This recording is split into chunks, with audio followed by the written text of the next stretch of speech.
A'udzubillahi minasyaitonirrajim. Bismillahirrahmanirrahim. Alhamdulillahirabbil alamin.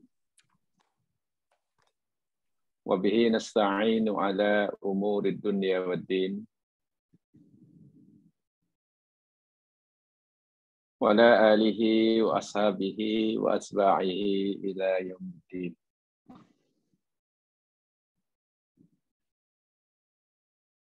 Allahumma salli ala Muhammad wa ala ali Muhammad.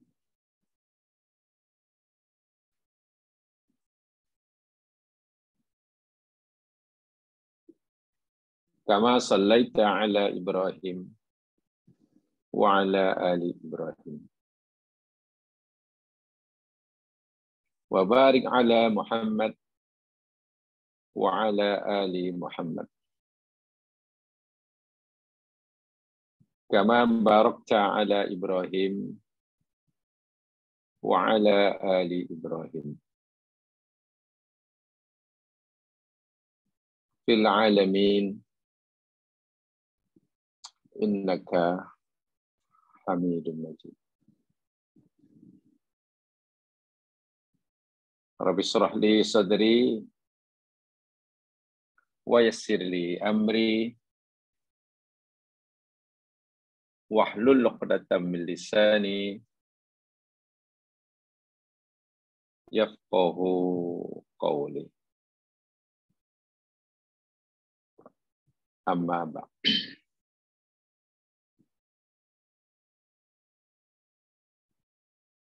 Kita panjatkan kesyukuran kepada Allah Subhanahu wa taala yang masih memberikan kita peluang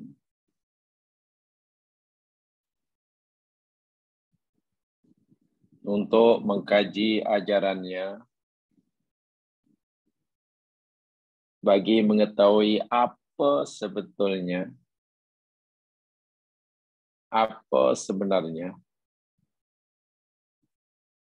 yang Allah kehendaki daripada kita untuk kita miliki.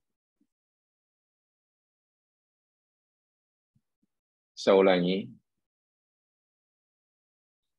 Salah satu daripada tujuan kajian kita ini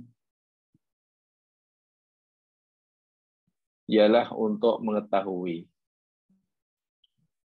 apa sebenarnya yang Allah maukan daripada kita untuk kita miliki dalam hidup ini.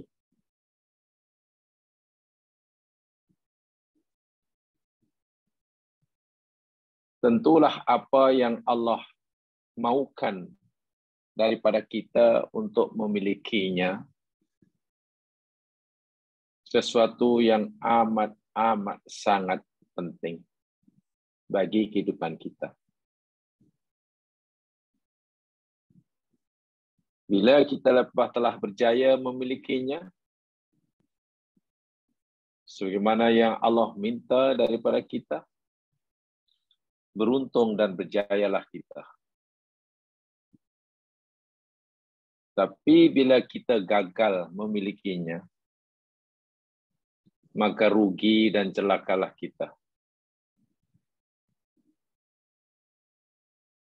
Nah, untuk mengetahui apa sebenarnya yang Allah maukan daripada kita untuk kita memilikinya, tidak ada cara lain kecuali kita bertanya sendiri kepada Allah.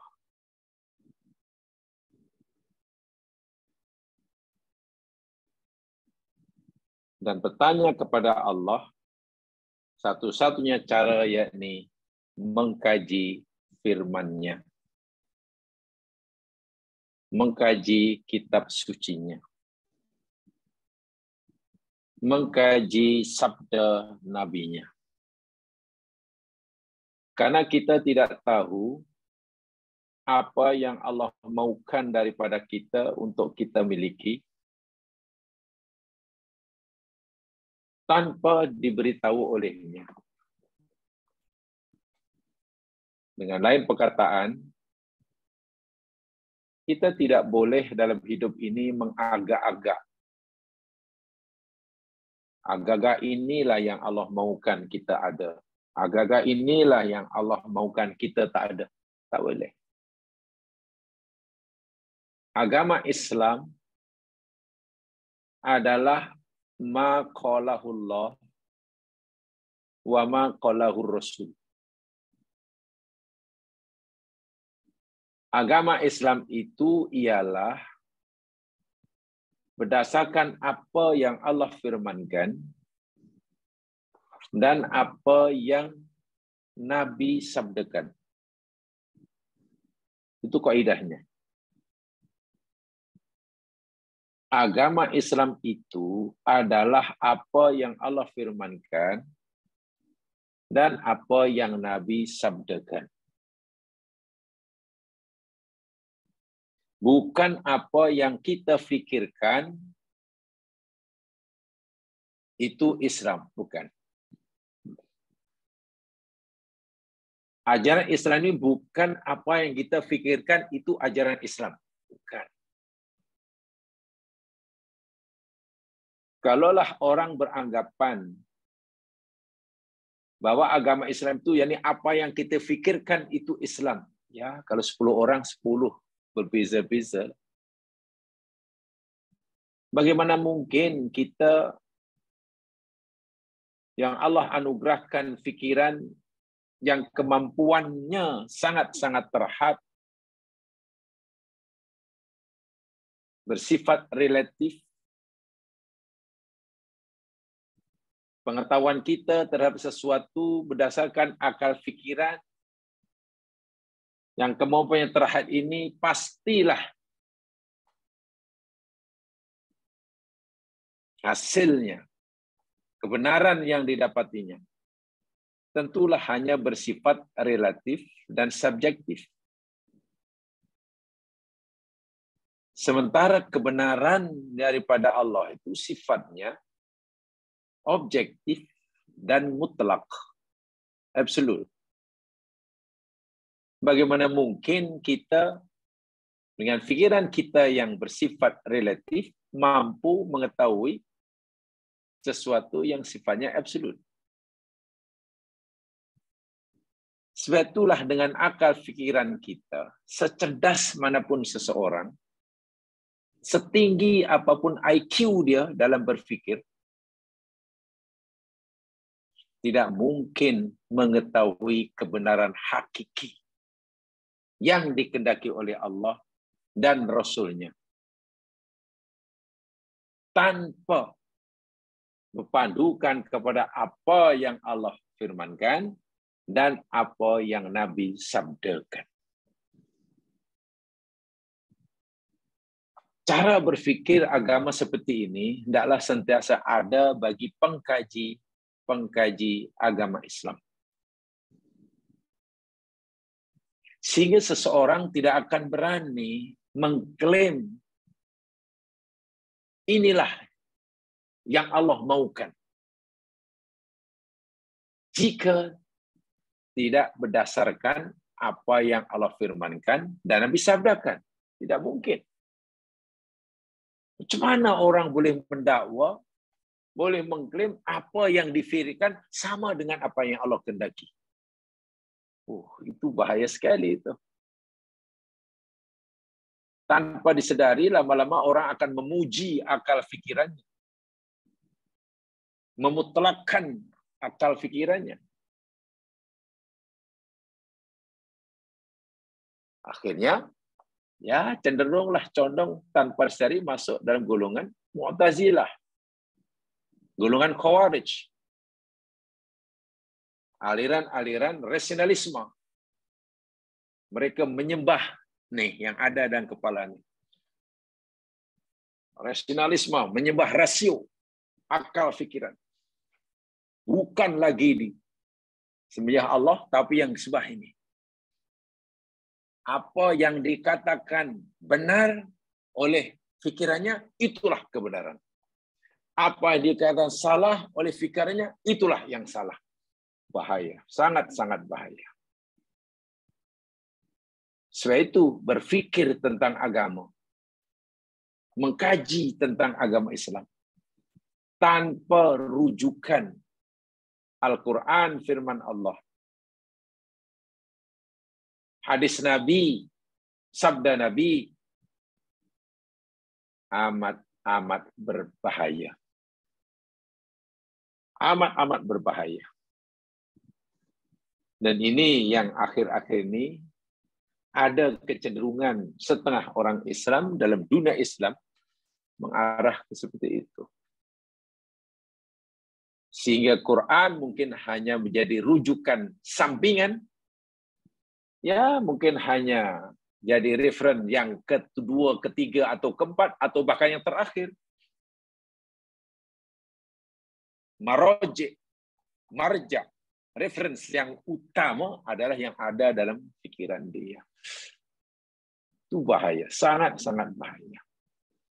Sebab itu syukurlah kita jamaah sekalian, walaupun usaha kita tidak seberapa, tapi kita coba mengetahui apa yang Allah maukan daripada kita untuk kita miliki agar hidup kita di bahagia dunia akhirat berdasarkan apa yang Allah sendiri firmankan, apa yang Nabi sendiri sabdakan. Itu landasan dan dasar tempat berpijak kita dalam berfikir agama. Jadi kita coba mengasingkan, kita coba menjauhkan nafsu kita, kepentingan diri kita dalam mempelajari agama Allah. Yang ada hanya lillahi ta'ala. Sama ada lillahi ta'ala maksudnya kerana Allah, atau lillahi ta'ala maksudnya hanya ini untuk Allah, bagi Allah, dan bukan bagi yang lainnya. Jamaah yang dirahmati Allah sekalian, kita akan teruskan di kajian kita, yakni tentang khauf atau khosyah. Ya, khauf atau khosyah. Dan khauf atau khosyah, rasa takut, adalah salah satu daripada apa yang Allah kehendaki daripada kita untuk kita miliki. Ya, untuk kita miliki. Seakan-akan Allah berfirman, wahai hambaku, bila kamu nak hidup senang dunia akhirat di bawah keridaan aku, rahmatku, hidupmu di dunia aku ridha, kematianmu aku ridha, nanti kebangkitan kamu di alam barzah, di alam akhirat pun aku ridha, kamu mesti dalam hidup kamu memiliki sifat khosyah. Bahasa mudahnya seperti itulah. Sehingga punya sifat khosyah atau khauf, takut kepada Allah, itu adalah sesuatu yang mesti dimiliki oleh setiap kita. Tidak boleh tidak. Tidak boleh tidak. Telah kita pelajari beberapa perkara yang berkaitan dengan khosyah ini. Dan yang terakhir minggu lepas, yakni kita telah pelajari sama bahwasanya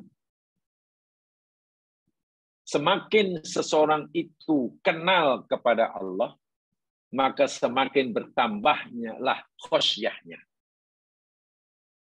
Semakin orang itu kenal Allah, semakin bertambahlah khosyahnya, khaufnya. Atau kalau dibalik, khauf, khosyah yang Allah maukan daripada kita, yakni khauf atau khosyah, takut berdasarkan ilmu. Berdasarkan ilmu. Dan itu yang Allah puji dalam surah Ghafir ayat 28 terakhir yang kita pelajari itu. Innama yakhsyallaha min ibadihil ulama. Hanya saja yang takut Allah daripada hamba-hambanya, yakni al-ulama, orang-orang yang berilmu. Inama itu mana? Hanya saja, lain tidak. Maknanya orang yang tidak berilmu, tidak kenal Allah, khosyahnya, ya, tidak memenuhi syarat lah. Tidak kenal Allah, tetapi dia mendakwa takut pada Allah. Berdasarkan ini, ya, khosyahnya tidak bermakna lah. Tidak benar. Ya nak kata omong kosong tidak ada. Tapi tak ada bermaknanya lah. Meaningless. Ya apa tidaknya? Quran dah kata. Lagi pula, bila seseorang hamba itu makin dekat makamnya dengan Allah, maka makin meningkatlah khosyahnya. Itu kedua yang kita pelajari minggu lepas. Bila seorang hamba itu makin dekat kepada Allah, maka meningkatlah khosyahnya. Atau tanda mendekat seorang hamba kepada Allah, yakni semakin bertambahlah rasa takutnya kepada Allah. Contohnya malaikat, ya, Allah sebut di situ. Di mana malaikat, yakni makhluk yang sangat dekat dengan Allah Subhanahu wa taala. Sebab itu mereka amat takut kepada Allah. Contohnya para nabi, contohnya para ulama dan lain sebagainya dan lain sebagainya. Ya, baik, itu yang kita pelajari minggu lepas. Baik, sekarang kita akan baca paragrafnya. Nah, paragrafnya coba lihat sahabat tu selepas surah Ghafir ayat 28 ya. Paragraf yang berikutnya, fal mu'minu. Itu dia. Bermula pada itu ya. Fal mu'minu al muwaffiqu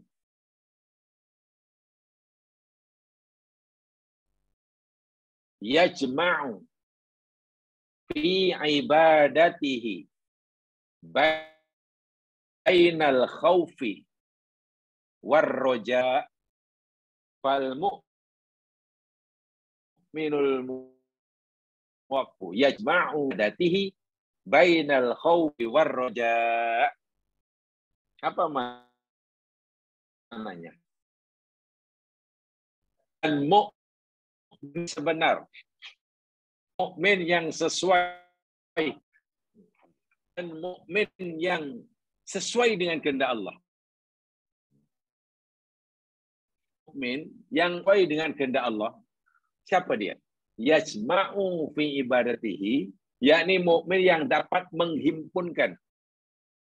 Yajma'u menghimpunkan, mengumpulkan ibadatihi dalam ibadahnya.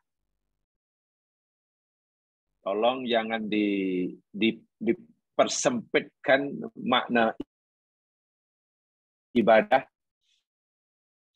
Kalimat ibadah telah kita pelajari pas. Ya. Ibadah jangan hanya diartikan aktiviti, ritual semata-mata, bukan. Ibadah itu yakni apa saja. Ucapan ke, perbuatan ke, yang zahir ke, yang batin ke, yang Allah suka dan Allah ridha. Itu namanya ibadah. Kita mengatakan sesuatu dan ucapan itu Allah suka, itu ibadah. Kita buat sesuatu dan sesuatu itu Allah suka, itu ibadah. Rajin itu sifat yang Allah suka, maka rajin itu ibadah. Malas itu sifat yang Allah tak suka, maka malas bukan ibadah. Jadi saya ulangi, mukmin yang imannya diiktiraf oleh Allah, mukmin yang imannya sesuai dengan kehendak Allah, yakni seorang mukmin yang dapat menghubungkan dalam amalnya bainal khaufi war roja'i, antara sifat takut, khauf itu takut, war roja dan mengharap, antara takut dan khauf dan roja, mengharap. Ini mesti ada dalam diri kita setiap kali kita melakukan ibadah. Melakukan ibadah. Kalau tidak salah, dahulu saya pernah sampaikan, kita telah jadi sama. Dalam sebuah hadis, ada seorang anak muda sedang sakit. Pada zaman Nabi, sahabat ini masih muda sedang sakit, yang menyebabkan kematiannya. Nabi pun pergilah menziarahi sahabat yang sedang sakit ini. Nabi bertanya kepada anak muda yang sedang sakit ini, Kaifa tajiduka? Wahai sahabatku, apa yang kamu rasakan sekarang ini? Terjemahan harfiahnya, apa yang kamu dapati dalam diri kamu? Mana apa yang kamu sedang rasakan? Nabi tak tanya sakit apa, sudah berapa lama, apa puncanya, dah minum obat atau belum, jumpa doktor belum. Tak. Nabi tak tanya tentang penyakit itu. Nabi hanya tanya apa yang kamu rasa dalam hati kamu sekarang ini. Karena penyakitnya sudah makin teruk, yang menjadi kematian. Apa jawab anak muda ini? Inni akhafullah wa arju rahmatah. Ya Rasulullah, setiap kali, sebab anak muda ni sakitnya makin teruk ya, makin kritikal. Jadi dia pun sudah bersedia untuk menghadapi kematiannya. Lalu anak muda ni jawab, ya Rasulullah, setiap kali aku mengingat akan dosa-dosaku, dan setiap kali aku akan mengingati siksaan yang Allah ancamkan kepada aku kerana dosaku, hatiku timbul rasa takut dan gerun. Takut sungguh nak mati. Kerana setiap kali ingat dosanya, terbayanglah siksa yang Allah ancamkan. Nah, dosa apatah lagi dia belum pasti taubatnya dah diterima atau belum, sehingga timbul rasa takut. Bayangkan jumpa Allah, dosa masih belum terampun, ya pasti disiksa, takut. Tapi ya Allah, setiap kali aku ingat bahwa Allah itu Maha Pengampun, Maha Penyayang, Maha Pengasih, Maha berterima kasih, sekecil apapun perbuatan baik yang kita lakukan kerana dia, dia akan membalasnya paling tidak 10 kali ganda. Hatiku timbul rasa roja, harapan, berbunga-bunga. Bahasa sekarang, bahasa bebas, setiap kali aku mengingat dosaku, nak jumpa Allah ni, ya saya bersikap pesimistik lah ya Allah. Pesimistik lah, tahulah nasihat aku macam mana lah. Takut. Tapi bila aku ikat rahmat Allah tu sangat luas, pengampunan sangat luas, dan aku sentiasa mohon ampun kepadanya. Dia pula berjanji bila kita minta ampun, dia akan ampunkan. Timbullah sikap optimistik. Ada harapan. Jadi dalam hatiku ini ya Rasul, sekarang ini sedang berkumpul antara rasa takut nak jumpa Allah karena ingat dosanya, dengan harapan ingin segera jumpa Allah karena Allah menjanjikan pahala bagi orang berbuat baik. Takut, khauf, takut. Apa jawab Nabi? La yastami'ani fi hadzal mauqif. La yamutu ahadun, tidak mati seseorang, dan kedua-dua sifat ini sedang ada di dalam hatinya. Orang nak mati, hatinya dipenuhi oleh rasa takut, mengharap takut, mengharap takut, mengharap. Ingat azab Allah, takut. Ingat janji Allah balasan surga, dia mengharap, tersenyum. tidak seseorang mati. Sedangkan dalam hatinya berkumpul dua sifat ini. Melainkan illa amanahullahu mimma yakhaf. Melainkan pasti Allah akan selamatkan dia daripada apa yang dia takuti. Dan Allah akan memberikan kepada dia apa yang dia harapkan. Jadi modal untuk jumpa Allah, selamat daripada neraka, masuk surga, katanya. Masa mati hatinya dipenuhi oleh dua perasaan. Ingat azab Allah, ingat dosanya, takut. Tapi ingat bahawa Allah pengampun dan maha balas kebaikannya, ada harapan. Takut, harap, takut, harap. Tak fikir lain. Tak fikir macam tak fikir dunia tinggalkan, tak fikir lagi apa keluarga yang tinggalkan, tak fikir. Hanya itu. Bila hati sudah penuh itu, masa itu pula nyawa dipisahkan oleh malakul maut padanya. Nabi kata apa? Kamu akan diselamatkan oleh Allah dari apa yang kamu takutkan. Kamu takut neraka kan? Iya, kamu akan diselamatkan. Dan kamu akan diberikan oleh Allah apa yang kamu harapkan.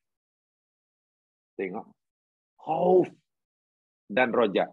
Dalam ayat ini, dan orang itu mana mukmin yang sebenar. Bermakna mukmin yang sebenar, yang imannya diiktiraf oleh Allah, bukan orang mukmin yang hatinya penuh rasa takut semata-mata.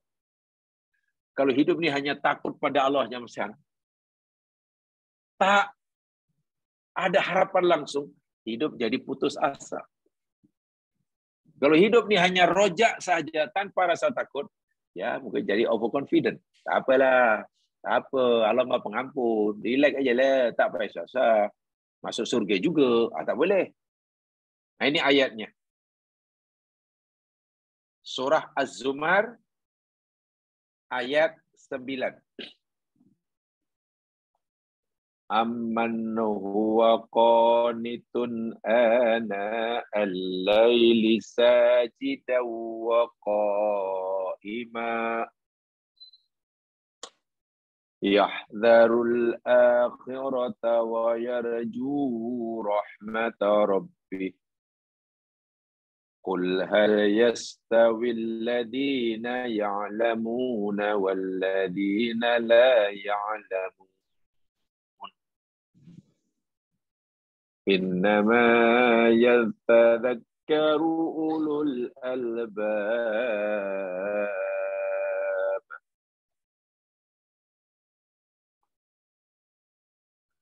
Amman huwa qanitun. Apakah kamu, yakni orang-orang musyrik, lebih beruntung? Atau aman, ataukah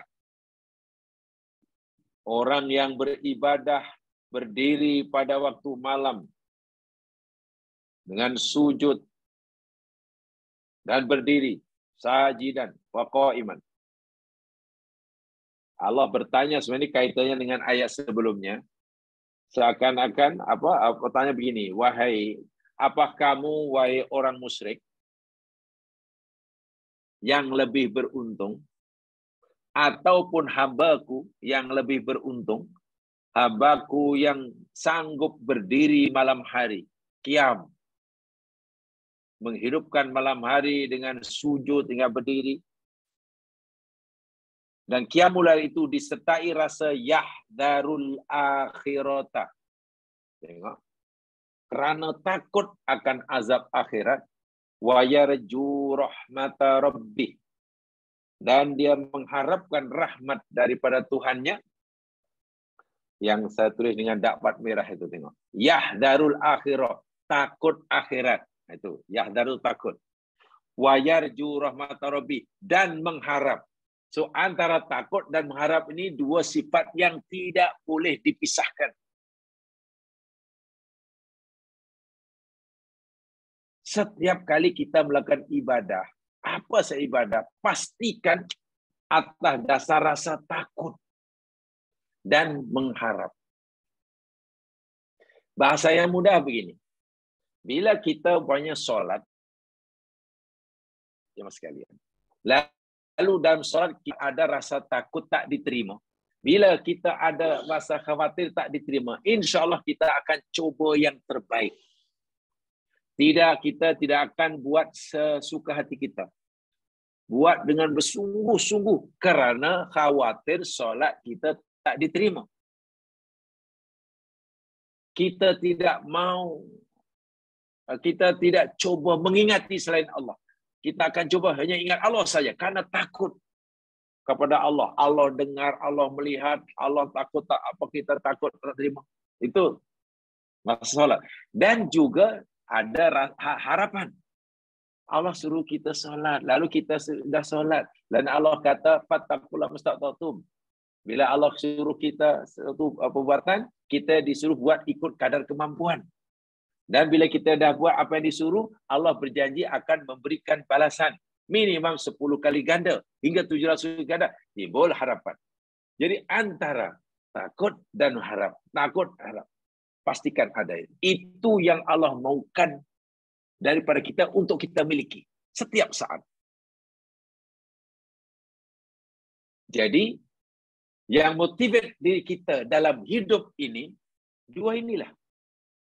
Khauf, roja. Khauf, roja. Tak boleh. Tak ada motivasi lain.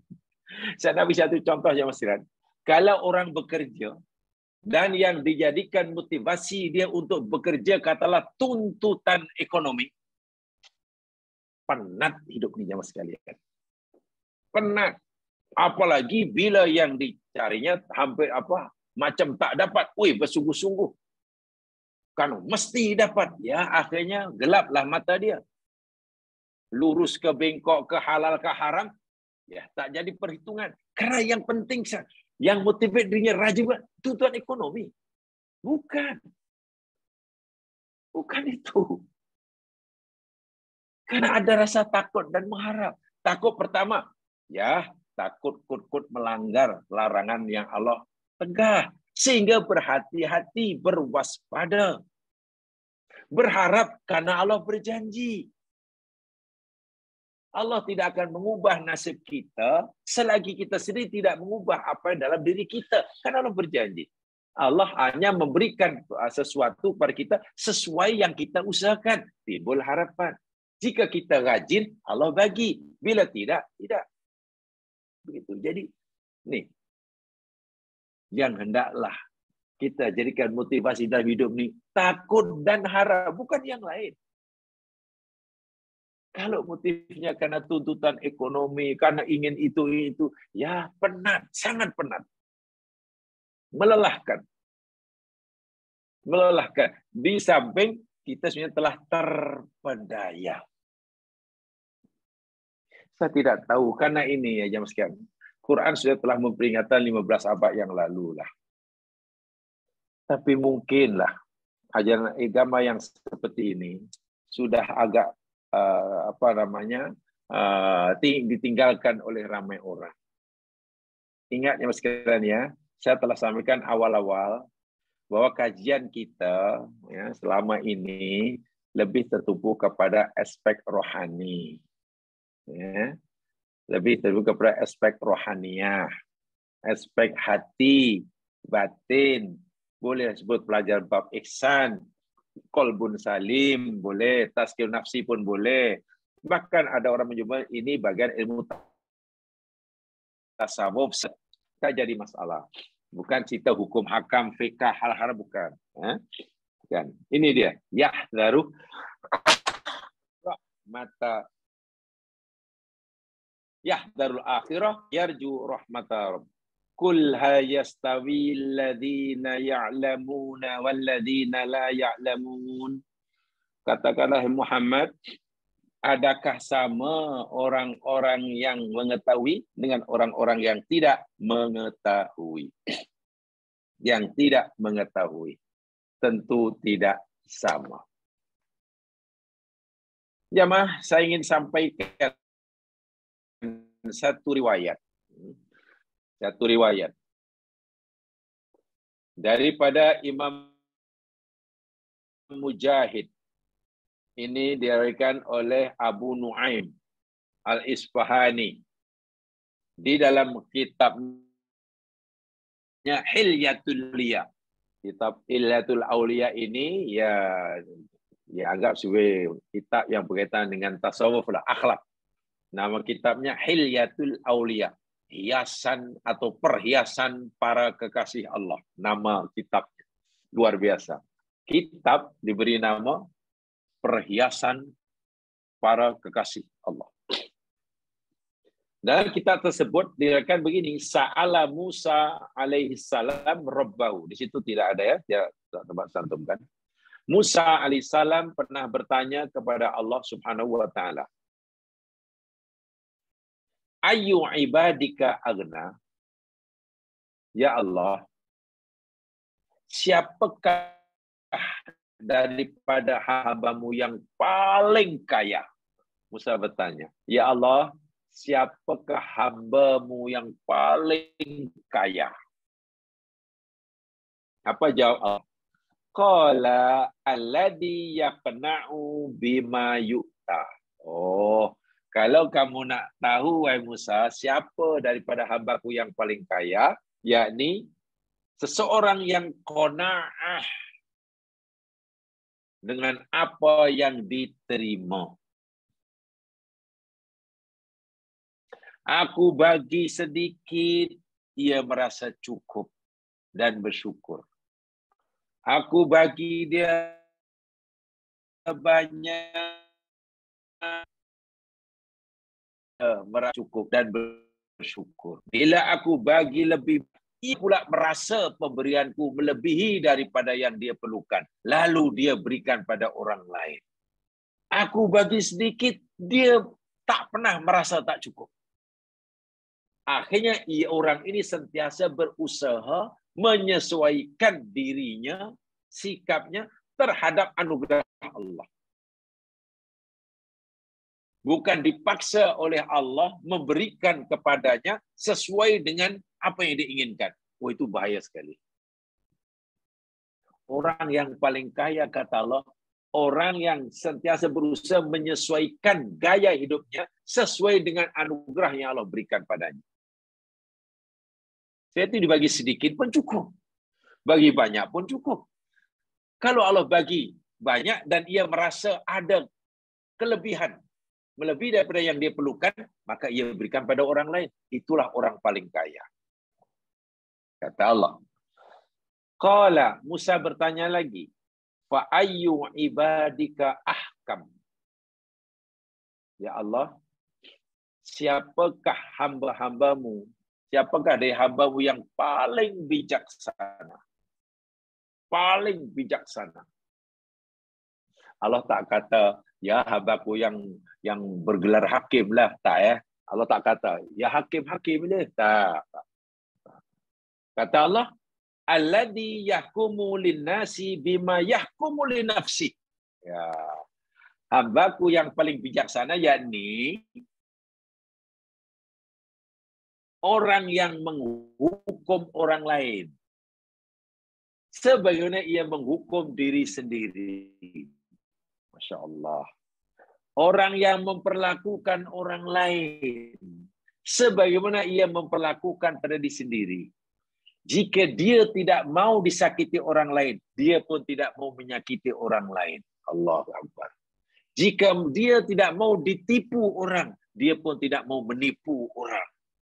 Jika dia tidak mau diejek, dipeli, dihina orang, dia pun tidak mengejek dan memperli, menghina orang. Itu orang yang paling bijaksana. Jadi semua kita punya peluang untuk jadi orang paling bijaksana. Menurut Allah, walaupun mungkin di dunia kita tak pernah pun jauh jadi yang arif Tuhan Hakim. Memang tak layak pun. Tak layaklah pun. Jadi kita menilai orang, bersikap orang lain, sebagaimana kita bersikap diri sendiri. Kata orang Melayu, kalau kamu tak mau dicubit, ya jangan cubit orang lah. Kalau awak tak mau ditipu, janganlah tipu orang. Kalau awak tak mau dihina orang, janganlah hina orang. Kalau awak tak mau diberi gelaran yang buruk oleh orang lain, janganlah panggil orang dengan gelaran yang buruk. Ini biasa manusia sekarang ni suka, hobinya mengkritik orang, menghina orang, macam orang, tapi dia tak bersedia di tempat. Wah, cerca mencerca keduanya sama. Bila A mencerca B, B mencerca A, dalam pandangan Allah tidak ada yang lebih mulia. Sama. Huma sawa, kata Nabi. A menghina B, B menghina A, sama. Jadi tidak ada yang lebih mulia. Lalu Musa bertanya lagi, fa ayu ibadika a'lam, ya Allah, siapa daripada hamba-hambamu yang paling berilmu, yang paling banyak ilmunya, yang paling pandai lah. Kalau tadi yang paling bijaksana, sekarang siapa, ya Allah, dari hambamu yang paling pandai? Allah berkata,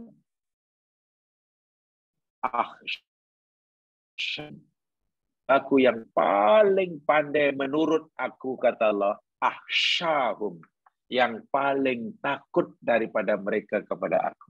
Subhanallah. Orang yang paling pandai menurut Allah, paling takut kepada Allah.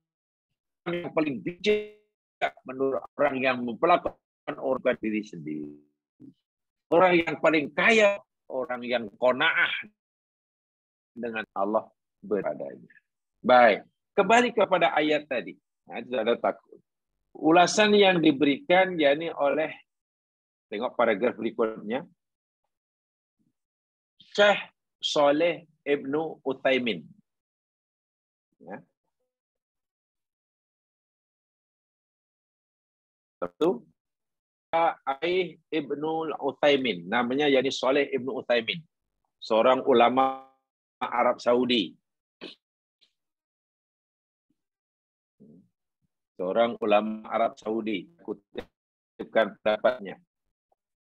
Di dalam beliau, nama beliau Al-Qaul Mufidu Kitab Tauhid. Al-Qaulul Mufid Kitab Tauhid. Itu kitab beliau. Saya akan dari kitab beliau ini, pengarangnya Shalih Ibnu Utsaimin. Apa kata beliau? Al-ittikalu ala rahmatillahi, bertawakal atau menyandarkan diri sepenuhnya ke atas rahmat Allah, yusabbibu mafsadatan azimatan, akan menyebabkan kerusakan yang besar. Pelik ya. Orang yang menyandarkan sepenuhnya kepada rahmat Allah, itu akan menyebabkan kerusakan yang sangat besar. Pelik ya. Bukankah kita disuruh mengharapkan rahmat Allah, besar rahmat Allah? Macam mana kalau menyandarkan? Macam mana pula bila kita menyandarkan diri kepada rahmat Allah semata-mata, malah akan menimbulkan kerusakan yang besar. Ya, apa kerusakan yang besar itu? Ia al-amnu mim makrillah. Dengar. Yakni merasa aman daripada siksa Allah. Na'udzubillah. Merasa aman dari siksa Allah. Orang yang rojaknya terlalu tinggi pada Allah, harapannya terlalu tinggi kepada Allah, tidak disertai rasa takut, meyakini rahmat Allah ini sangat luas, tanpa ada rasa takut, akan menimbulkan kerusakan yang sangat besar. Kerusakan itu ialah orang itu akan merasa aman dari siksa Allah. Buat salah pun, ya tak apa, salah sikit-sikit, Allah Maha Pengampun. Kesalahan ini bukan sebesar mana. Merasa aman dari azab. Walhal, ia buat salah. Macam mana orang berdosa, tapi merasa aman atau tidak ada rasa takut daripada azab Allah? Itu adalah kerusakan. Saya ulangi. Buat salah, kemudian dia tidak merasa bersalah, atau mungkin tahu itu salah, tapi tak ada rasa takut, langsung akan ada balasan Allah. Itu adalah kerusakan yang besar. Dalam kitab Wiqayatul Insan Minal Jin Wasyaiton, itu pintu syaitan, pintu iblis dalam diri kita. Saya telah jelaskan tapi di kelas yang lain, 17 pintu iblis. Satu di antara itu, merasa selamat, merasa aman daripada siksa Allah, walaupun ia melakukan banyak dosa. Kenapa merasa aman? Ya, karena dia yakin Allah Maha Pengampun. You tak payah takut. Tak payah takut buat dosa. Allah tu Maha Pengampun. Sebanyak mana pun Allah akan ampunkan. Manusia ni mesti buat salah lah. Ya, nanti taubatlah. Akhirnya orang meremehkan dosa.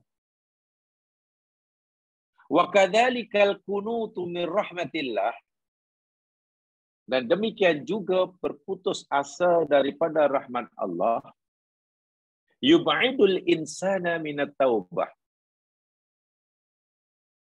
akan menjauhkan seorang manusia daripada taubat. Ya. Bila orang berputus asa daripada rahmat Allah, orang akan berputus asa bertaubat. Sebab bagi dia, buat apa bertaubat? Dosa dah banyak sangat. Kalau bertaubat pun, Allah tak akan ampun banyak sangat. Lagi pula, kalau kita ingin berbuat baik, tak ada pun orang bersangka. Katalah ada penjenayah yang terkenal, baru berdiri pada penjara. Lalu orang ni ingin bertaubat, ingin mengubah gaya hidupnya. Mulailah dia pergi masjid. Pergi masjid, semua masjid pun, jamaah masjid mungkin suudon.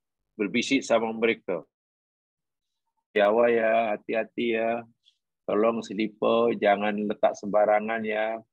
Selipar, tolong simpan. Sebab ada jamaah baru.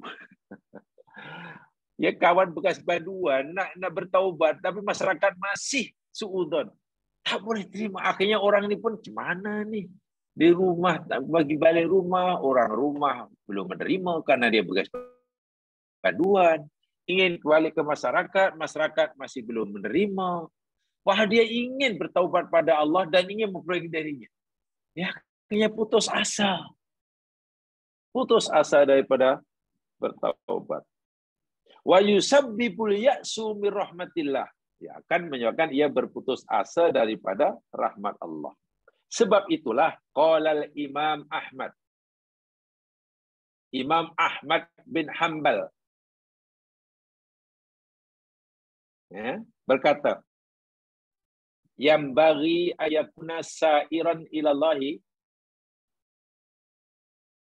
sebaiknya seyogyanya seseorang yang hendak berjalan menuju Allah, hendaklah bainal khaufi warroja'i, hendaklah ia berjalan di antara rasa takut dan mengharap.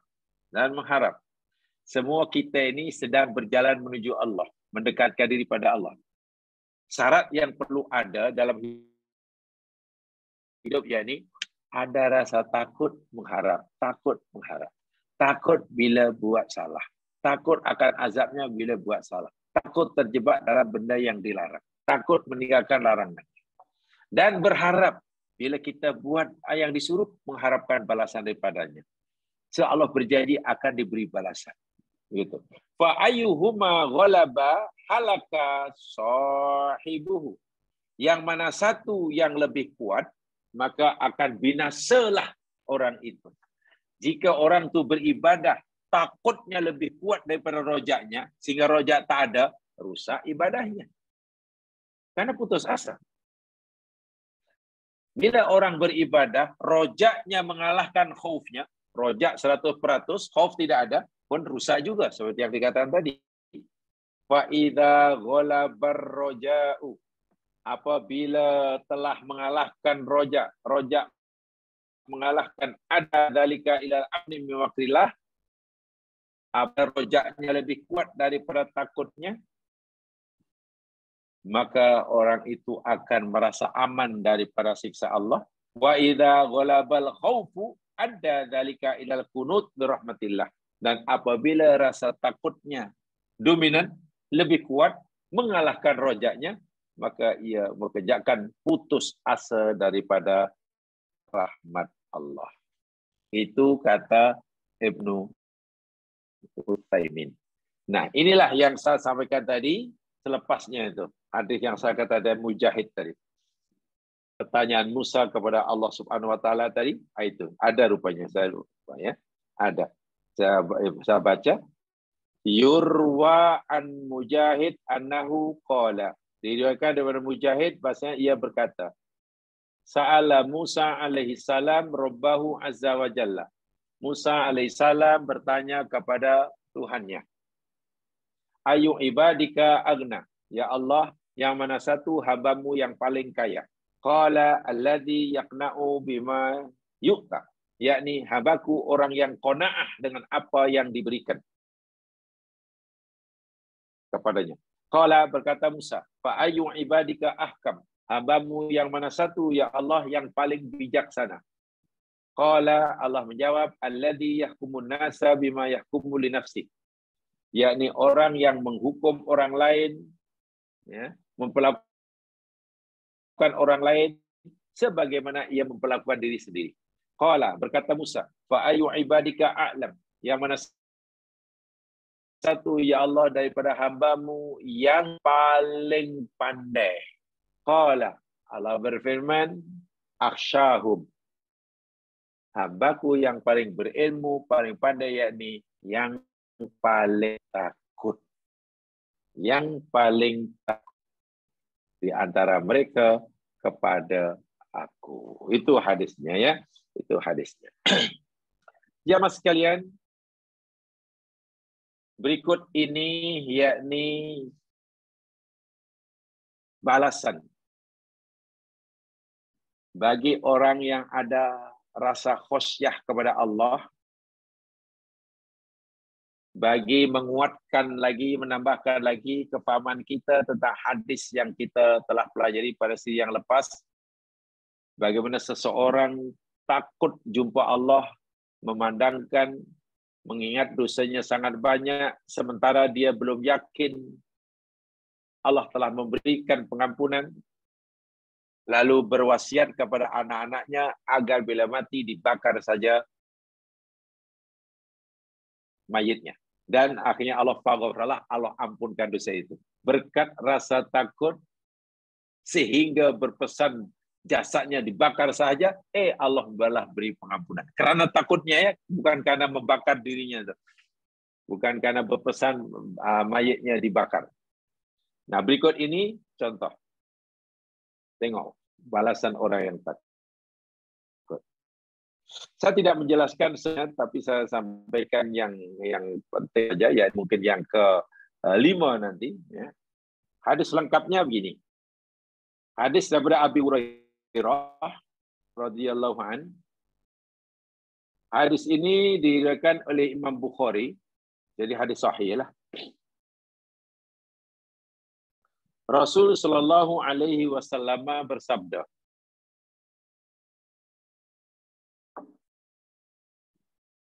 sab'atun yudhilluhumullahu ta'ala fi dhillihi yauma la dhilla illa dhilluh. Saya terjemahkan harfiah walaupun di bawah sudah terjemahannya. Sab'atun, ada 7 golongan. Sab'ah 7. Yudhilluhumullahu ta'ala. Allah akan melindungi mereka, atau Allah akan memberi naungan kepada mereka. Fi dhillihi, di bawah naungannya. Yauma la dhilla, pada hari di mana tidak ada pelindungan, tidak ada naungan, illa dhilluh, kecuali naungan Allah. Ini berlaku di akhirat nih. Di akhirat, di padang mahsyar, itu keadaannya sangat-sangat susah. Panasnya luar biasa. Tidak ada tempat berteduh kecuali teduhan atau naungan Allah Subhanahu wa taala.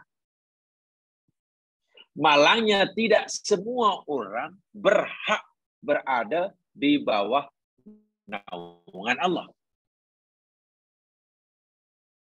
Ibaratnya wukuf di Arafah lah. Temperature dia kata 52 centigrade. Katalah. Dan di situ katalah ada khemah yang berekor. Satu aja. Tidak ada khemah kecuali yang satu itu. Semuanya kepanasan. Temperature 52. Malangnya tidak semua orang layak duduk di dalam khemah yang berekor tadi. Cuma agaknya. Tentulah orang yang layak dibenar duduk dalam khemah yang berekor. Di tengah-tengah terik matahari di padang Arafah. Yang tidak ada khemah lain kecuali satu. Tentu orang istimewa. Inilah. Orang yang Allah izin ia berada di bawah naungan Allah di akhirat. Tentu orang istimewa. Layak. Ada 7 golongan. Bukan 7 orang ya. 7 golongan. Kita diperpulang oleh Allah untuk pilih satu di antara 7. Jangan sampai kita tidak berusaha untuk mendapatkannya. 7 itu yang pertama. Imamun adilun. Seorang pemimpin yang adil. Ini luar biasa. Pemimpin yang adil. Bila kita diberi kekuasaan untuk memerintah, kekuasaan yang ada di tangan kita ini untuk menegakkan keadilan. Membebaskan mereka yang tertindas. Memberikan hak pada mereka yang dirampas haknya. Memaksa orang yang punya kewajiban untuk menunaikan kewajibannya. Itu adil. Katalah ada pekerja berhak mendapatkan gaji dan upah daripada kerjanya. Tapi tidak mendapatkannya kerana majikannya enggan memberinya gaji. Bila kita diberi kuasa memimpin, kekuasaan, lalu kekuasaan kita ini kita gunakan untuk pastikan si pekerja tadi mendapat apa yang jadi haknya. Kita gunakan kekuasaan kita pastikan si majikan itu melaksanakan kewajibannya. Kita disebut imamun adlun. InsyaAllah. Sebab itulah ada dalam riwayat, dalam asar, Yamun min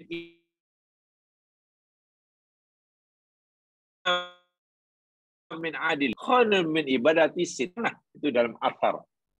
Satu hari bagi pemerintah yang adil, pemimpin yang adil, itu lebih utama daripada ibadah selama 60 tahun. Allahu Akbar. Itu satu hari. Satu hari. Bagaimana kalau 1 tahun? Bagaimana kalau 2 tahun? Bagaimana?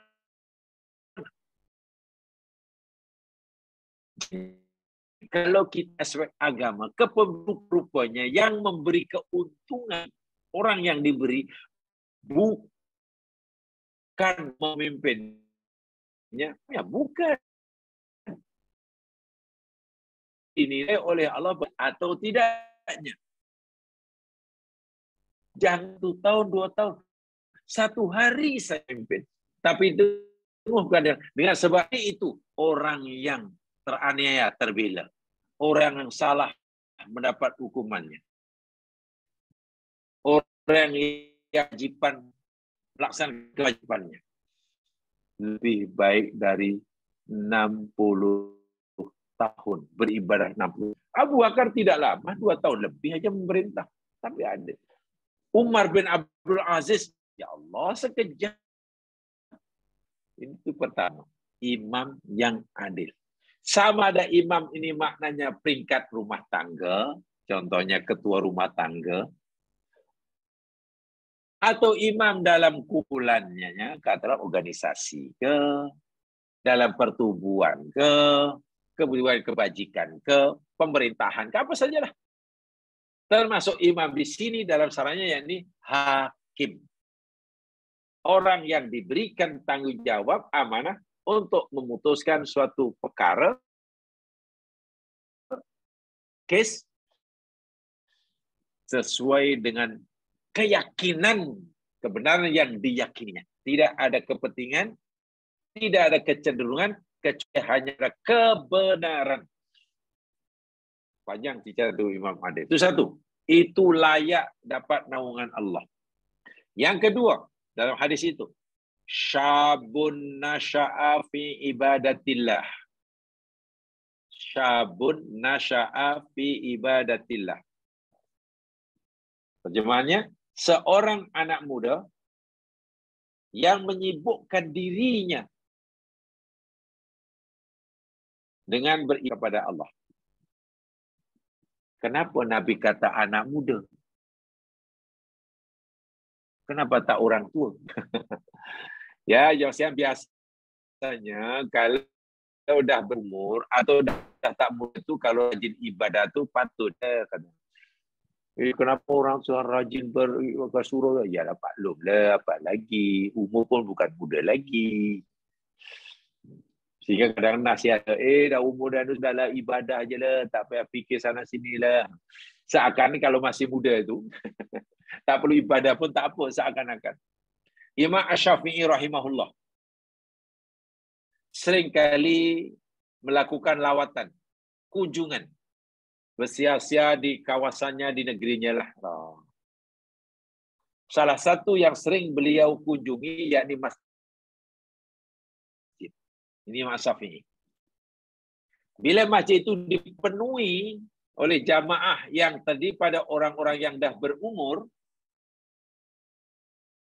bukan orang muda, yang dah berumur, apalagi yang di masjid itu sudah golongan lansia. Lansia itu mana lanjut usia. Imam Syafi'i menangis. Muridnya heran. Wahai Tuan saya, kenapa Tuan saya menangis? Bukankah masjid itu ramai orang, meriah? Ya aku nangis bukan pasal ramai orang, tapi saya kenapa yang di masjid itu orang tua? Kalau orang tua itu wajar lah. Rupanya bagi Imam Syafi'i, ramai dan penuhnya masjid yang diisi oleh ramai orang tua ini belum menggembirakan. Karena yang dijamin oleh Nabi, betul orang yang berumur rajin ibadah itu bagus. Tapi akan lebih bagus dan lebih disayang Allah jika anak muda itu rajin beribadah. Sebiasanya, yang muda itu nanti dulu kan umur masih panjang. Nah, tengok. Syabun nasya'a fi ibadatillah. Anak muda yang sudah takut pada Allah, lurus perjalanannya, tak boleh itu, tak boleh bengkok, tak boleh. Itu hebat tu, dah jaga diri. Minta maaf ya, kadang-kadang saya pun heran lah. Sekarang ini sudah alhamdulillah ya Mas sekalian ya. Saya ingat dahulu saya pernah masuk Malaysia ya dalam akhir tahun 70-an, saya pernah datang sini masih menuntut, tengok keluarga. Itu yang betul masuk sini sampai sekarang tahun 84 kalau salah. Kebetulan masa datang masuk itu mula itu ada di Sungai Besar, Selangor sana, ada orang jemput keduri kahwin. Kita pun pergilah, diajak oleh family pergi. Di majlis kawin waktu itu, ya majlis kawin mesti meriah lah. Minta maaf masa itu, nak cari muslimat yang berpakaian Islami boleh dikira dengan jari. Yang berpakaian Islami lah. Maknanya menutup aurat sempurna. Boleh dikira dengan jari, 1, 2, 3, macam-macam. Yang lain, ya mungkin masih baru saja lepas agogo, you can see. Masa itu kan zaman agogo. Fashion pakaian pun you can see. Nama fashion tu can see. Tak tahu apa maknanya. Ya. Yang muda ke yang tua ke sama pakaian dia. Subhanallah, saya ingat sungguh. Tapi 84, anak saya masuk sini sampai sekarang, kemudian teruslah sampai 90, adegan saya ingat gerakan Arkom di belakang ini. Sekarang insya Allah, bila kita hadir di majlis keramaian, keduri kawin dah, walaupun di hotel 7 bintang sekalipun, yang majoriti yang datang orang Islam, muslimin, muslimat, alhamdulillah sudah terbalik. Kita nak cari muslimat yang tidak menutup aurat dengan sempurna, boleh dikira dengan jari. Alhamdulillah. Tapi ada kadang suara yang kurang elok. Yang kurang elok. Kadang ada orang menunggu nak menutup aurat. Menutup kan perintah agama. Tunggu berumur dulu baru menutup aurat. Belum berumur baru menutup aurat. Masa muda tak. Walhal ketika kita muda rajin patuh pada Allah, itu jaminannya berada di bawah naungan Allah. Kenapa tunggu? Apalagi bila orang sudah lansia, jamaah sekalian, menurut agama Islam ada bahkan diberi kelonggaran dalam menutup aurat. Iya. Orang yang dah lansia, dalam Quran disebut yang sudah tidak ada keinginan untuk berkahwin, itu ada kelonggaran dalam beberapa berpakaian. Tapi kadang yang iya benar betul. Alhamdulillah. Yang muda nanti dulu. Kenapa ya? Nak tunggu. Wahai minta maaf. Semahal manapun baju yang kita pakai, kasut yang kita pakai, buatan manalah, jenama apalah, yang ada dalam tu badan tu kata nilainya beribu-ribu ringgit daripada hujung kepala hingga kasut, hingga kaki, katakanlah dengan puisian, katalah ajal menjemputnya, ditanggalkan itu oleh yang tukang mandikan. Kalau susah nak tinggalkan, dipotongnya tu, gentingnya tu pasal ketat sangat, dibuang, ditukar. Sehingga ada orang, ada kan satu ucapan saya tarik, dia kata, alangkah malangnya lah jadi seorang muslimah yang sepanjang hayatnya tidak mau menutup aurat, dan itulah kali pertama dan terakhir menutup aurat, itu pun orang tutupi, yakni ketika mati. Ketika mati baru menutup aurat. Itu pun bukan pilihan dia, yang hidup. Alangkah malangnya lah seorang muslim yang tak pernah masjid. Kali pertama, terakhir pergi masjid bukan untuk sholat, tapi untuk disolatkan. Ya, sedih sekali lah. Pergi masjid bukan untuk sholat, kena disolat. Ya, itu yang kedua. Anak muda yang rajin dalam menyembah Allah. Wa rajulun qalbuhu lakun fil masajid. Seseorang lelaki yang hatinya selalu terikat dengan masjid. Kenapa sebut rajulun tidak ramadan? Ya karena yang diarah diperintah untuk pergi masjid itu lelaki.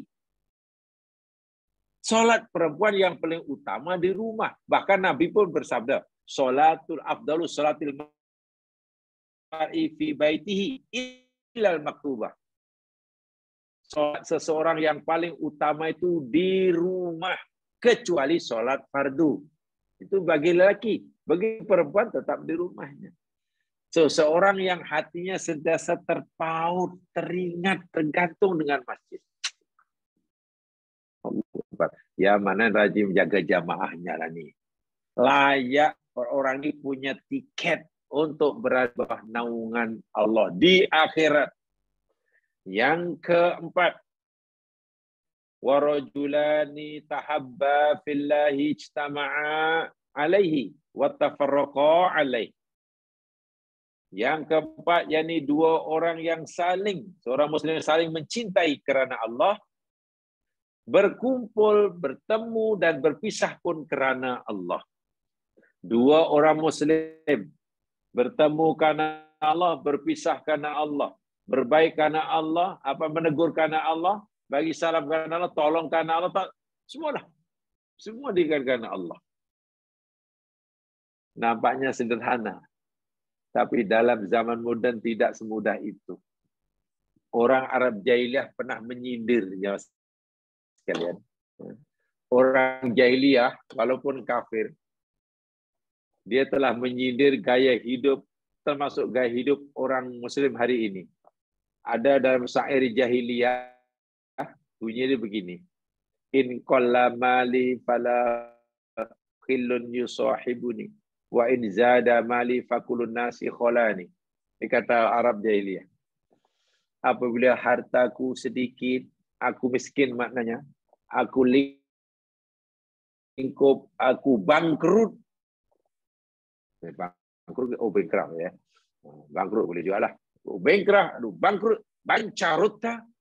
Fala khilun yusahibuni. Tak ada siapa yang mau berkawan denganku. Ini kata orang Jahiliyah dahulu pernah kata begitu.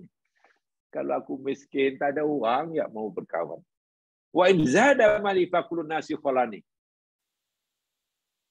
Tapi bila hartaku bertambah, kekayaanku bertambah, kedudukanku bertambah, semua orang ingin menjadi kawan, ingin berteman. Semua orang mengaku sepupu lah, bau bacang lah. Maklum, bila orang jadi orang besar, semua orang mendekatinya dan semua orang mengaku kenal lah, saudara lah. Kita ni rupanya, kita ni bukan orang lain. Kita ni rupanya ada bau bacang. Kita ni 10 pupu rupanya. 10 pupu mengaku. Maklum dia sedang, apakah ikhlas orang seperti dalam bersahabat? Bila susah semua orang lari. Bila senang semua macam semut dan gula. Sedangkan kalau kita ingin dapat jaminan naungan Allah, sayangi orang Muslim, bantu orang Muslim, susah atau senang, ya kerana Allah. Pisah kerana Allah, jumpa kerana Allah. Hormat kerana, bukan kerana kedudukannya, bukan kerana kekayaannya. Dan Allah tahu apa niat kita menghormati orang. Allah tahu niat hati kita, kita hormat orang itu, kita dengar orang itu pasal apa. Ini yang dinilai Allah. Ya, orang lain mungkin boleh terpedaya dengan sifat kita. Tapi Allah Maha tahu. Nah, ini yang kelima inilah. Yang kaitannya dengan khosyah. Yang kaitannya dengan tajuk kita yang kelima ini. Rajulun da'at hum ra'atun. Dhatu mansibin. Wa jamalin. Faqala inni akhafullah. Seorang lelaki yang diajak berbuat zina oleh seorang perempuan yang kaya raya lagi cantik, hartawan lagi rupawan. Perempuan hartawan ke? Hartawan ini lelaki. Kalau perempuan hartawati. Hartawati dan rupawati. Sebab kalau lelaki kan seniman, perempuan seniwati. Jadi kalau lelaki hartawan, perempuan hartawati dan rupawati. Tetapi ia menolaknya sambil berkata, aku takut Allah. Baik, apa maksudnya? Ini sebenarnya kaitannya, mungkin jamaah telah baca ya, kisah orang yang terperangkap dalam gua ya. terperangkap dalam gua. 3 orang, nanti saya sampaikan hadisnya. Ada seorang lelaki yang diajak berzina atau buat maksiat oleh seorang perempuan yang sangat menawan, yang sangat hartawan, berkedudukan, peluang untuk melakukan maksiat terbuka, peluang ada, kemampuan untuk melakukan maksiat pun ada, keinginan untuk melakukan pun ada. 3 ini semuanya ada. Keinginan dalam dirinya, nafsunya ada untuk melakukan maksiat itu. Peluang untuk melakukan maksiat pun ada. Kemampuan untuk melakukan maksiat pun ada. Tetapi si lelaki tadi memilih untuk tidak melakukannya. Walau keinginan ada, kemampuan ada, peluang ada. Lelaki tadi memilih untuk tidak melakukannya semata-mata karena takut Allah. Bukan karena takut ada orang lalu. Bukan karena ada CCTV rupanya. Tidak. Semata-mata takut. Orang seperti inilah yang Allah sayangi, yang orang ini layak berada dalam naungan Allah Subhanahu wa Ta'ala. Sama seperti mana yang dialami oleh Nabi Yusuf alaihissalam. Yang boleh baca dalam surah Yusuf. Kisah yang paling cantik dalam Al-Quran jadi kisah Nabi Yusuf. Coba jelaskan dari segi logik lah. Nabi Yusuf ni hanya hamba abdi, okay? Yang dijual oleh peniaga, dibeli oleh penguasa Mesir. Statusnya hanya hamba sahaya. Tak diketahui asal-usulnya, keturunannya, orang mana, tak ada siapa yang tahu. Dahlah asal-usulnya tak ada yang tak diketahui, statusnya hamba abdi. Ya tak punya apa-apa namanya abdi. Diajak buat serong oleh tuannya, majikannya. Ya lebih tepatnya mem besar lah. Sebab yang mengajak itu mem besar. Imra'atul Aziz, Quran kata. Mem besar. Membesar ini kalau bahasa sekarang apa ya misalnya? Membesar lah. Apa nih kalau misalnya? Nah, FL lah. Nah, kalau bahasa sekarang namanya FL. Atau mungkin kurang besar, FL.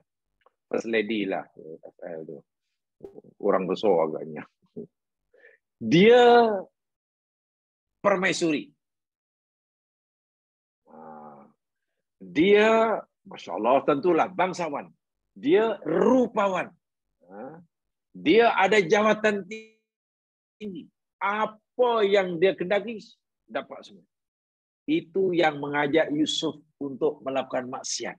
Masya Allah. Peluang ada, kesempatan ada, keinginan ada. Apalagi, kemampuan ada.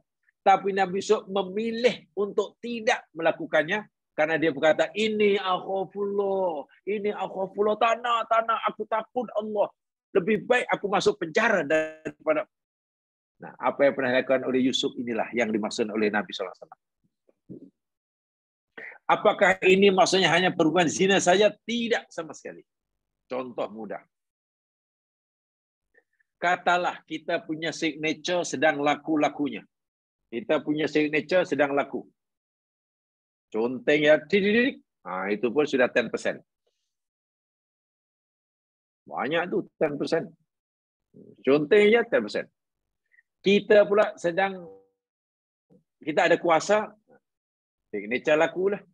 Kebetulan pula saat itu kita menghadapi masalah keuangan rumah tangga. Kita dililit hutang.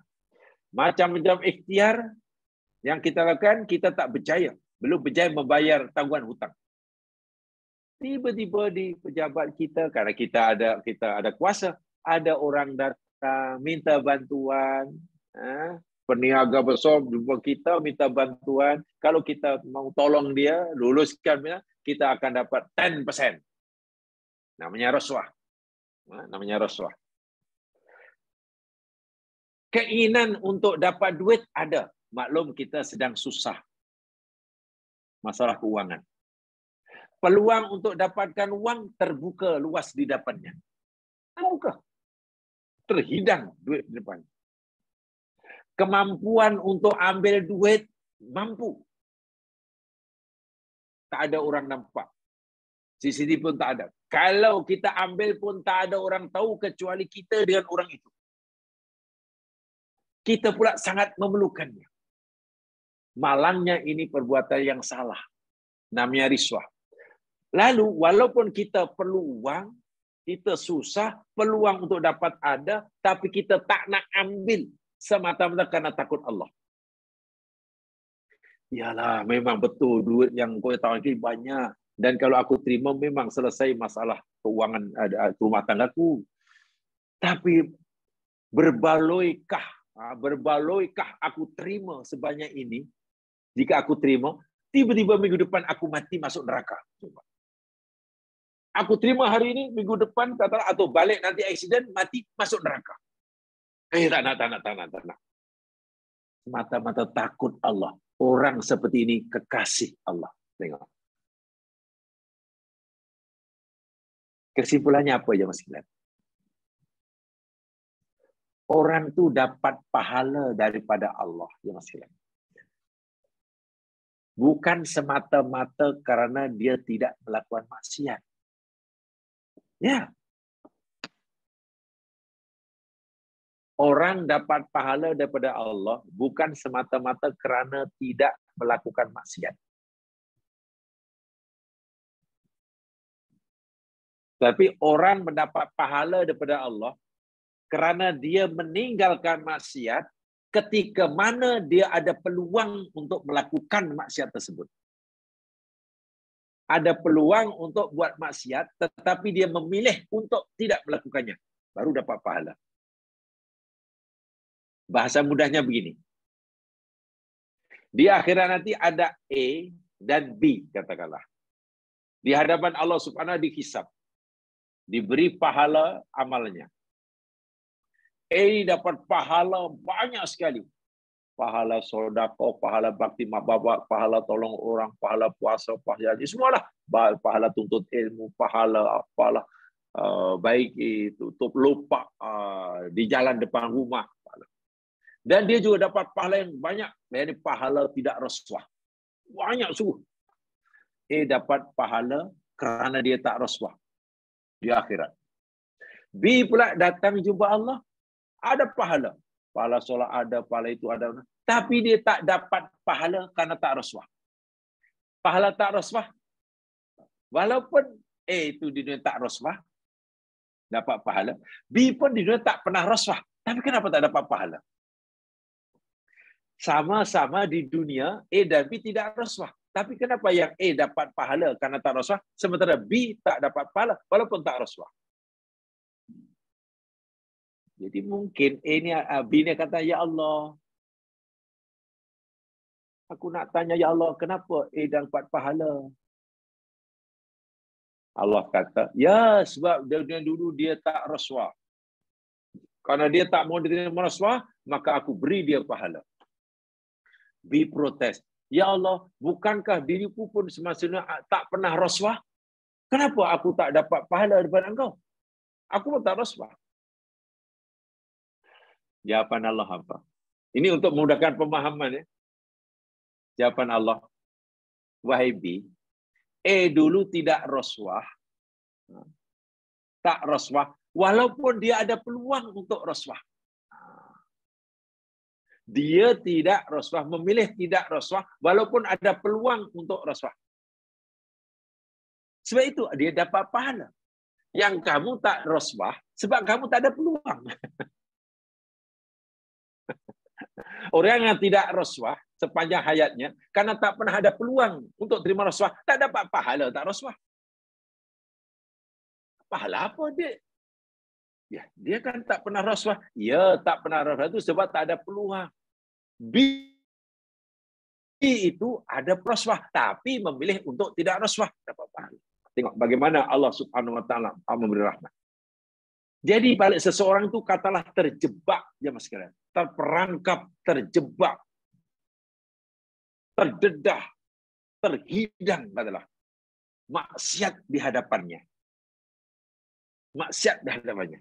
Sebetulnya itu adalah sama ada maksiat yang terhidang di hadapannya itu.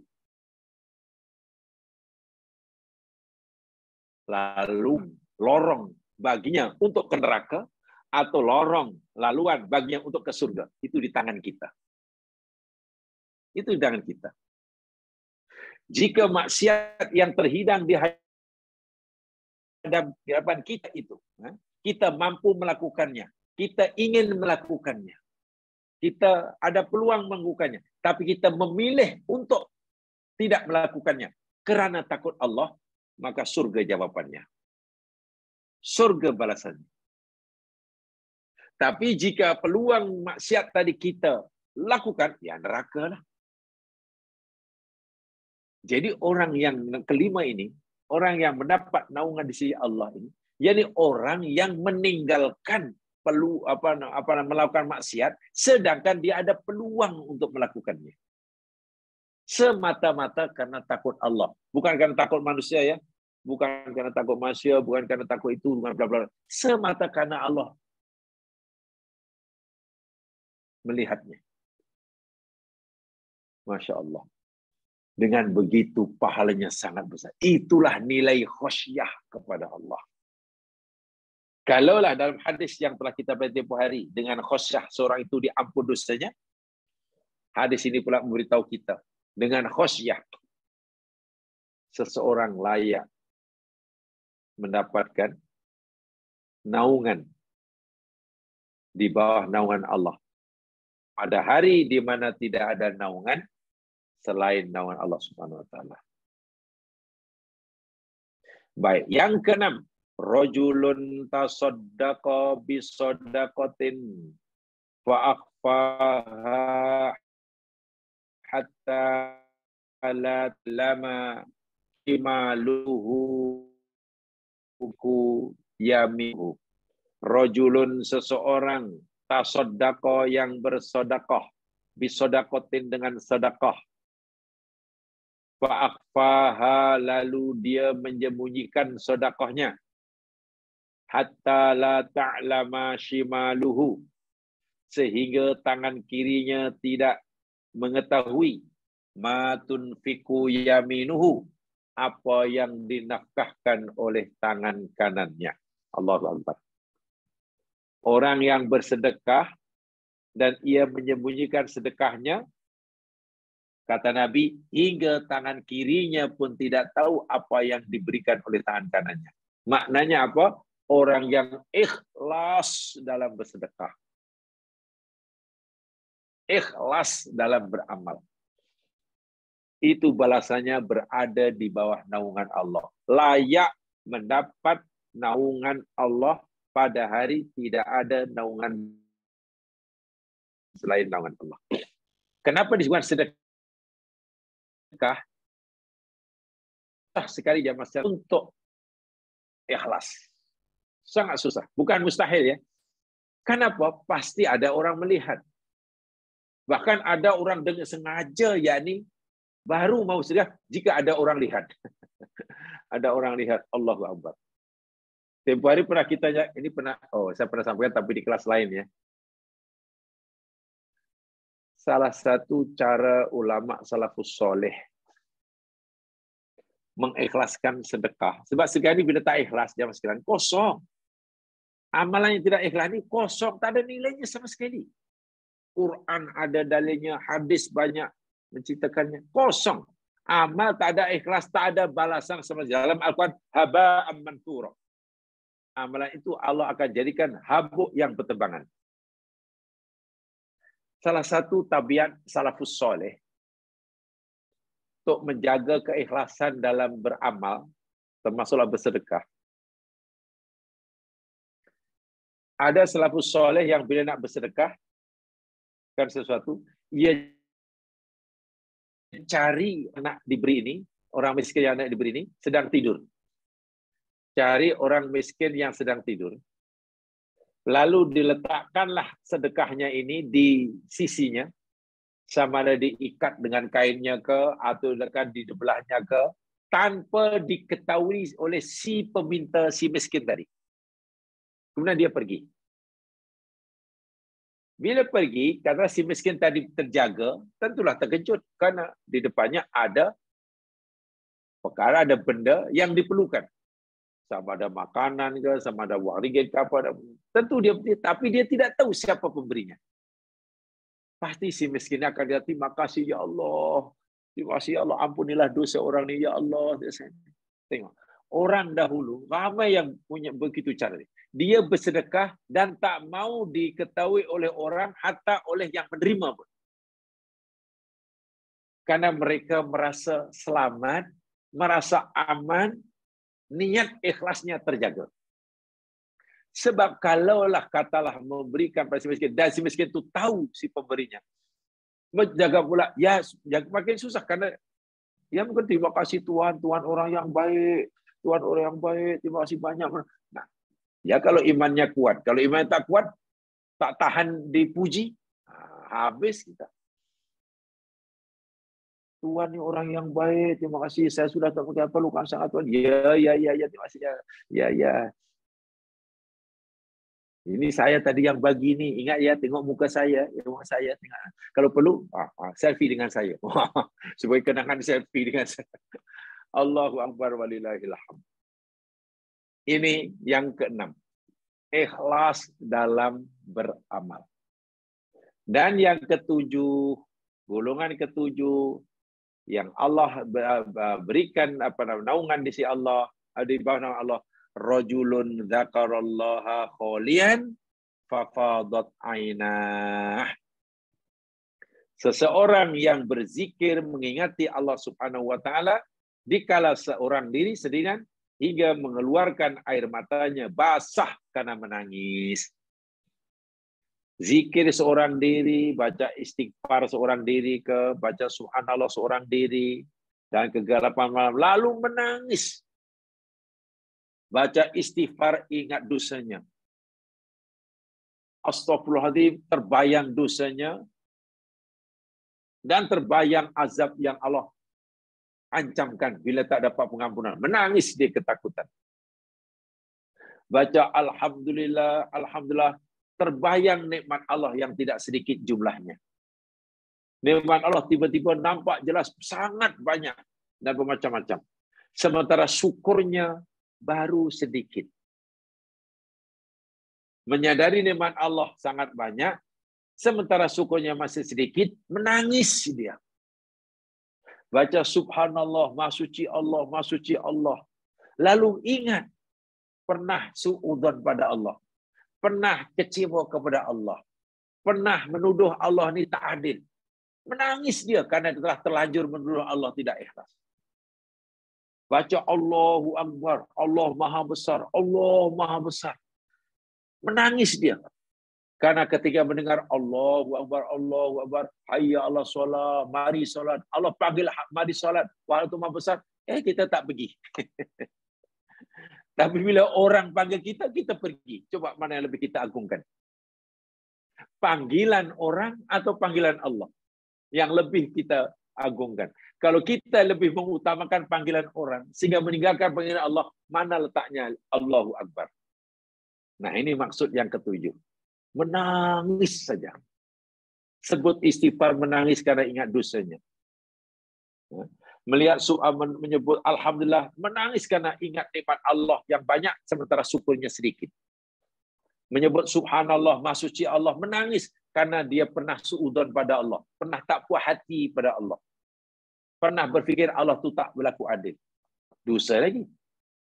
Sebut Allahu Akbar, Allahu Akbar, Allah Maha Besar, menangis karena selama ini bukan Allah yang ia anggap paling besar. Yang lain besar, kuasa lebih besar, harta lebih besar, orang itu lebih kuasa, lebih ditakuti. La ilaha illallah, menangis dia. Sebut la ilaha, menangis.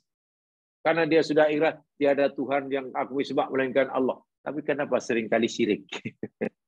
Dia yakin Allah itu yang maha memberi. Tapi kenapa takut pada orang itu? Kalau bukan karena dia, tak tahulah, mungkin dapur saya tak berasap. Sebab itu saya mesti dengar cakap dia.